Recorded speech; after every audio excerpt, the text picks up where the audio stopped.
नमस्कार मित्रांनो, स्मार्ट अभ्यास या यूट्यूब चॅनलवर आपले मनापासून स्वागत आहे. आपल्या डेली करंट अफेअर्सच्या सिरीजमधला हा दिनांक 6 जुलै रोजी ज्या काही महत्त्वाच्या चालू घडामोडी आपल्या परीक्षेच्या दृष्टीने असणार आहेत त्याचा अभ्यास आपण या व्हिडिओच्या माध्यमातून करणार आहोत. तत्पूर्वी जर तुम्ही आपल्या चॅनलला नवीन असाल तर आपल्या चॅनलला लाईक करा, सबस्क्राईब करा आणि हा व्हिडिओ आपल्या मित्रांनासुद्धा शेअर करा, जेणेकरून या व्हिडिओचा फायदा आपल्या विद्यार्थी मित्रांनासुद्धा होईल. तर चला मित्रांनो, जास्त वेळ न घालवता आपल्या व्हिडिओला सुरुवात करूया. तर आपण जे काही काल तुमच्यासाठी होमवर्क क्वेश्चन दिला होता व्हिडिओच्या शेवटी, त्याचं उत्तर अगोदर आपण डिस्कस करूया की आगा खान पॅलेस हे ऐतिहासिक स्थळ खालीलपैकी कोणत्या जिल्ह्यात आहे. ऑप्शन्स आपल्या समोर आहेत आणि याचं योग्य उत्तर असेल मित्रांनो ऑप्शन नंबर बी, पुणे. पुणे या ठिकाणी आगा खान हे ऐतिहासिक स्थळ आहे. तर याच्याविषयी आपण जे काही डिटेलमध्ये माहिती आहे मित्रांनो व्हिडिओच्या शेवटी डिस्कस करूया. त्याच्यानंतर पहिला प्रश्न बघूया आपण चालू घडामोडीच्या आजच्या दृष्टीनं. तर ब्रिटन या देशाचे नवीन पंतप्रधान म्हणून कोण शपथ घेणार आहेत. ऑप्शन्स आपल्या समोर असतील आणि याचं योग्य उत्तर असेल मित्रांनो option number C, Keir Starmer हे ब्रिटन या देशाचे नवीन पंतप्रधान म्हणून शपथ घेणार आहेत. तर त्याविषयी माहिती बघूया मित्रांनो थोडीशी आपण की जे काही नुकतेच झालेल्या ब्रिटनच्या निवडणुकीमध्ये लेबर पार्टीने 650 पैकी 412 जागा जिंकलेल्या आहेत. लेबर पार्टीचे कीर स्टार्मर हे जे आहेत ते नवीन पंतप्रधान असतील आणि या निवडणुकीमध्ये जे पूर्वीचे अगोदर जे पंतप्रधान होते जे की कॉन्झर्वेटिव्ह पार्टीचे होते ऋषी सुनक यांचा पराभव झालेला आहे. तर हाऊस ऑफ कॉमन जे काही आपलं जसं भारतामध्ये लोकसभा असते तसं ब्रिटनमध्ये हाऊस ऑफ कॉमन असतं. त्यामध्ये एकूण जागा 650 आहेत आणि बहुमतासाठी एकूण जागा ह्या 326 लागत असतात सत्ता स्थापनेसाठी. त्याच्यानंतर आपल्याला काही महत्त्वाचे पण पॉईंट लक्षात ठेवायचे आहेत. त्यासोबतच पंतप्रधान हे कीर स्टार्मर असतील तर उपपंतप्रधान हे एंजेला रेनर या महिला असतील. त्यानंतर हे एक पहिलीच गोष्ट असं इतिहासामध्ये त्या ब्रिटनच्या झालेली आहे हे आपल्याला नक्की स्टार करून लक्षात ठेवायचे आहे की रेचल रिव्ज म्हणून जी काही महिला आहे ती ब्रिटन या देशाची पहिली महिला वित्तमंत्री बनवण्यात आलेली आहे. तर हे आपल्यासाठी लक्षात ठेवायचं मित्रांनो रेचल रिव्ज हे नाव, कारण ती ब्रिटन देशाची पहिली वित्तमंत्री बनलेली आहे. त्यानंतरचा प्रश्न बघूया की भारत सरकारने स्मार्ट सिटी मिशन या सिटी मिशनचा कालावधी कधीपर्यंत वाढवला आहे. ऑप्शन्स आपल्यासमोर असतील आणि याचं योग्य उत्तर असेल मित्रांनो ऑप्शन नंबर बी, 31 मार्च 2025 पर्यंत भारत सरकारने स्मार्ट सिटी मिशन जे काही सुरू केली होती आपल्या भारत सरकारने त्याचा कालावधी वाढवला आहे. कारण बऱ्याचशा अशा गोष्टी जे राहिलेल्या आहेत म्हणून सर्वच भागामधून ती जी काही आपलं स्मार्ट सिटी मिशनचा कालावधी आहे ते वाढवण्याची मागणी करण्यात आलेली होती, म्हणून ते वाढवून कालावधी 31 मार्च 2025 पर्यंत करण्यात आलेला आहे. त्याविषयी आपण थोडीशी माहिती घेऊया की स्मार्ट सिटी मिशन जे आहे त्याची सुरुवाती 2015 या साली झालेली आहे. त्या अंतर्गत देशातील 100 शहरं जे आहेत ते स्मार्ट शहर म्हणून विकसित केली जाणार आहेत अशी त्यावेळेस घोषणा करण्यात आलेली आहे मित्रांनो. त्यानंतर पुढचा प्रश्न बघूया आपण की 23 वर्षाखालील आशियाई कुस्ती चॅम्पियनशिप स्पर्धा 2024मध्ये भारताने एकूण किती पदकं जिंकलेली आहेत. ऑप्शन्स आपल्यासमोर असतील आणि याचं योग्य उत्तर असेल ऑप्शन नंबर डी, 19. तर जे काही 23 वर्षाखालील आशियाई कुस्ती चॅम्पियनशिप स्पर्धा झाली त्याच्यामध्ये भारताने किती पदक जिंकले मित्रांनो तर 19. हा आकडा फक्त आपल्यासाठी महत्त्वाचा आहे. त्यानंतरचा प्रश्न असेल की नुकतेच जुलै 2024मध्ये हेमंत सोरेन यांनी झारखंडचे कितवे मुख्यमंत्री म्हणून शपथ घेतलेली आहे. तर ऑप्शन्स आपल्यासमोर असतील आणि याचं योग्य उत्तर असेल मित्रांनो option number A, Hemant Soren यांनी झारखंडचे मुख्यमंत्री तिसऱ्यांदा झारखंडचे मुख्यमंत्री म्हणून शपथ घेतलेली आहे मित्रांनो. मागं काही ईडीनं त्यांना अटक केलेलं होतं आणि ते तुरुंगामध्ये असल्यामुळे त्यांनी आपल्या पदाचा राजीनामा दिला होता आणि तोपर्यंत त्यांच्या जागेवर जे चंपाई सोरेन होते त्यांनी मुख्यमंत्री पदाचा कारभार सांभाळलेला होता. आता त्यांनी स्वतः राजीनामा दिलेला आहे आणि आता हेमंत सोरेन हे परत एकदा तिसऱ्यांदा झारखंडचे मुख्यमंत्री म्हणून बनणार आहेत. तर या अगोदर ते 2013 साली, त्यानंतर 2019 साली आणि आता जुलै 2024 तिसऱ्यांदा झारखंडचे मुख्यमंत्री म्हणून शपथ घेणार आहेत. तर त्याविषयी मुख्यमंत्र्याविषयी जे राज्यघटनेमध्ये कलम आहेत ते आपण थोडंसं बघूया. कलम 163 काय सांगतं की राज्याच्या राज्यपालांना सल्ला देण्यासाठी एक मंत्री परिषद असेल असं कलम 163 सांगण्यात आलेलं आहे. आणि कलम 164 हे काय सांगतं की मुख्यमंत्र्यांची नियुक्ती राज्यपाल करतील व इतर मंत्र्यांची नियुक्ती ही मुख्यमंत्र्यांच्या सल्ल्याने होईल. तर हे कलमसुद्धा आपल्याला त्या दृष्टीनं महत्त्वाचं आहे मित्रांनो. तर व्हिडिओ आपल्याला कसं वाटत आहे आपल्या कमेंटमध्ये नक्की सांगा. आणि व्हिडिओ जर आवडला असेल तर आपल्या व्हिडिओला लाईक करा, चॅनलला सबस्क्राईब करा आणि मित्रांनासुद्धा आपल्या हे व्हिडिओ शेअर करा.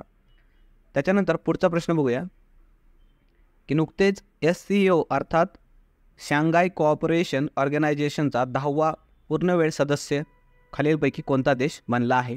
ऑप्शन्स आपल्यासमोर असतील आणि याचं योग्य उत्तर असेल मित्रांनो ऑप्शन नंबर ए बेलारूस हा शांघाय कोऑपरेशन ऑर्गनायझेशनचा पूर्णवेळ सदस्य बनलेला आहे. 10वा क्रमांक आपल्याला लक्षात ठेवायचा आहे मित्रांनो, 10व्या क्रमांकाचा, आणि देश लक्षात ठेवायचा आहे बेलारूस.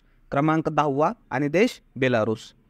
तर त्याविषयी आपण थोडीशी माहिती बघूया की जी काही SCO आहे त्याची स्थापना ही 15 जून 2001 या साली झालेली आहे.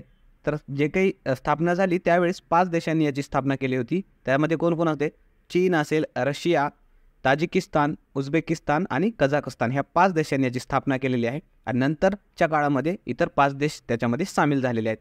त्याच्यामध्ये आता सध्या जर बघितलं तर एकूण 10 देश आहेत मित्रांनो. तर ते 10 देश कोणते? तर पाकिस्तान, भारत, चीन, Russia, Iran, Kyrgyzstan, Kazakhstan, Uzbekistan, Tajikistan आणि बेलारूस हा 10वा देश बनलेला आहे. तर हे आपल्याला लक्षात ठेवायचं आहे. त्यानंतरचा पुढचा प्रश्न असेल की रुद्रम-1 या पहिल्या स्वदेशी रेडिएशन क्षेपणास्त्राची यशस्वी चाचणी घेण्यात आलेली आहे. ते कोणत्या प्रकारचे क्षेपणास्त्र आहे? ऑप्शन्स आपल्यासमोर असतील आणि याचे योग्य उत्तर असेल मित्रांनो हवेतून जमिनीवर मारा करणारा हे मिसाईल आहे किंवा क्षेपणास्त्र आहे. त्याविषयी थोडी माहिती बघूया. याला कोण बनवलेलं आहे? तर DRDO जी आपली संस्था आहे तिनं याला विकसित केलेलं आहे.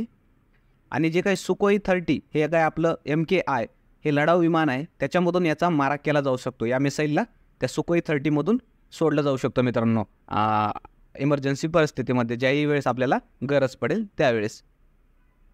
आणि याची रेंज ही जवळपास कितीपर्यंत मारा करण्याची आहे? तर 250 किलोमीटरपर्यंत हे हवेतून जमिनीवर मारा करू शकतो. त्यानंतरचा प्रश्न बघूया की नुकतेच खालीलपैकी कोणत्या भारतीय क्रिकेट खेळाडूने ICC T20 क्रिकेट क्रमवारीत प्रथम क्रमांक पटकावला आहे? ऑप्शन्स आपल्यासमोर असतील आणि याचं योग्य उत्तर असेल मित्रांनो option number A Hardik Pandya. Hardik Pandya हा ICC T20 क्रिकेटची जी क्रमवारी असते त्याच्यामध्ये तो जगातला प्रथम क्रमांकाचा प्लेयर म्हणून त्याला नामांकन मिळालेलं आहे. तर त्याविषयी थोडीशी माहिती बघूया आपण की हा जो काही असं T20 क्रमवारीत जागतिक क्रमवारीत पहिला क्रमांक मिळवणारा पहिला भारतीय अष्टपैलू क्रिकेटर आहे मित्रांनो. अष्टपैलू हे महत्त्वाचं आहे. पहिला भारतीय क्रिकेटर नाही तर पहिला ऑलराऊंडर प्रकारचा जो खेळाडू असतो तो पहिला आहे. त्यानंतर जे काही ICC आणि याला जे काही क्रमवारी याची का सुधारली? कारण ICC T20 जी क्रिकेट स्पर्धा झाल्या सध्या त्याच्यामध्ये त्याने उत्कृष्ट कामगिरी केली म्हणून त्याची या क्रमवारीमध्ये सुधारणा होऊन त्याला पहिला क्रमांक मिळालेला आहे. तर हे आपल्याला लक्षात ठेवायचं आहे की हार्दिक पांड्या हा अष्टपैलू खेळाडू आहे ऑलराऊंडर आणि ICC T20 क्रमवारीत त्याचा पहिला क्रमांक आहे. पुढं बघूया की 12वा विश्व हिंदी सन्मान देऊन कोणाला गौरविण्यात आलेला आहे? ऑप्शन्स आपल्यासमोर असतील आणि याचं योग्य उत्तर असेल मित्रांनो option number D doctor Usha Thakur यांना 12वा विश्व हिंदी सन्मान देऊन सन्मानित करण्यात आलेलं आहे. त्यांच्याविषयी थोडीशी माहिती बघूया की का देण्यात आलं हे त्यांना पुरस्कार. कारण डॉक्टर उषा ठाकूर यांनी हिंदी आणि नेपाळी या साहित्यांचे ट्रान्सलेशन केलेलं आहे मित्रांनो, म्हणून त्यांचा हा सन्मान करण्यात आलेला आहे. 150पेक्षा जवळपास 150 असे साहित्य आहेत हिंदी आणि नेपाळी या भाषेमधले ज्यांनी ट्रान्सलेट केलेलं आहे मित्रांनो, म्हणून त्यांच्या योगदानासाठी त्यांना हा पुरस्कार देऊन गौरविण्यात आलेलं आहे. पुढं काही इतर जे पुरस्कार आपल्या दृष्टीने महत्त्वाचे आहेत परीक्षेसाठी ते पण आपण लक्षात ठेवायचं आहे. जसं की लता दीनानाथ मंगेशकर पुरस्कार 2024साठीचा कुणाला देण्यात आलेला आहे? जे अभिनेता आहेत अमिताभ बच्चन यांना देण्यात आलेला आहे. त्यानंतर असेल की मिस वर्ल्ड 2024 विचारलं तर क्रिस्टिना पिचकोवा जे की चेक रिपब्लिक या देशाचे आहे त्याला मिळालेलं आहे. आणि जे मिस युनिवर्स आहे ते मिस युनिवर्स ही शेन पलासियो हे जे आहे ते निकारागुआ या देशाचे आहे तिला मिळालेलं आहे. 33वा व्यास सन्मान हे पुष्पा भारती यांना मिळालेला आहे. आणि रॅमन मॅग्सेसे 2023चा पुरस्कार डॉक्टर रवी कन्नन यांना मिळालेला आहे.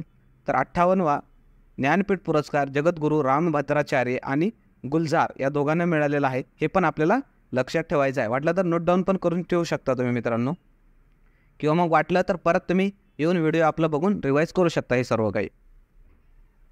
पुढचा प्रश्न असेल की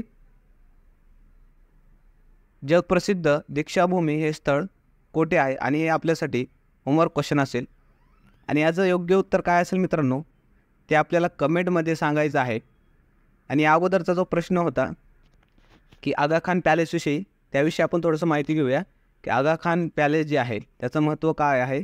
कारण जे आगा खान पॅलेस आहे ते 1942चं जे काही चले जाव आंदोलन होतं मित्रांनो स्वातंत्र्य लढ्यासाठीचं, त्याच्यामध्ये कस्तुरबा गांधी असतील, महात्मा गांधी यांना बंदी म्हणून त्या ठिकाणी ठेवण्यात आलेलं होतं. आणि त्याच ठिकाणी कस्तुरबा गांधी यांचं निधन झालेलं आहे आणि त्यांची समाधीसुद्धा त्या ठिकाणी आहे. म्हणून त्या गोष्टी आगा खान पॅलेसला थोडंसं ऐतिहासिक असं महत्त्व आहे. आता या प्रश्नाचं दीक्षाभूमीविषयी तुम्हाला उत्तर हे कमेंटमध्ये सांगायचं आहे. याच्याविषयी एक्स्ट्रा माहिती मी उद्याच्या व्हिडिओमध्ये तुम्हाला नक्की सांगणार आहे. तोपर्यंत थांबूया.